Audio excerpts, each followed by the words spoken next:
Le dead stop swing, c'est un mélange entre un deadlift et un swing. Et on va avoir des phases d'arrêt, d'où le stop dans le long de l'exercice. C'est à faire sur un sol qui craint rien.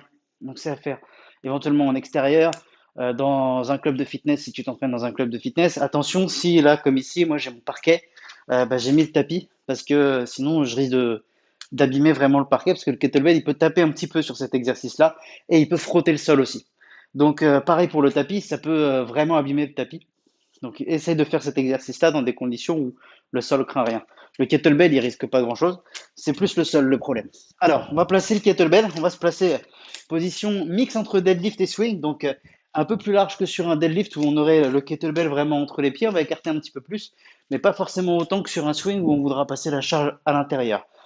Un petit peu entre les deux. Il faut que tu puisses passer la charge entre les jambes, mais il faut resserrer un petit peu plus la position de tes pieds, un petit peu comme sur un deadlift. Quelque chose d'hybride entre les deux.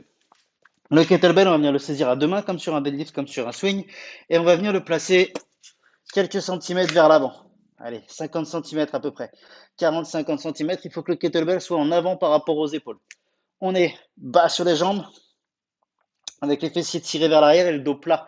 Là, au début, quand je me suis installé et que je parlais, j'ai pas fait attention, mais j'ai arrondi le dos. Il faut baisser suffisamment les fessiers. Si tu vas trop loin devant, ton dos va s'arrondir.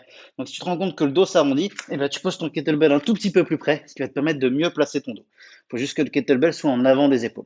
Une fois qu'on est là, on va ramener le kettlebell entre les hanches pour faire un swing et on va venir le reposer loin devant. Hop, on ramène, swing et on repose en avant des épaules. On ramène, swing et on repose en avant des épaules. C'est aussi simple que ça. Et reviens à chaque fois là, quand tu as fini l'exercice, il n'y a qu'à poser. Voilà pour le dead stop swing.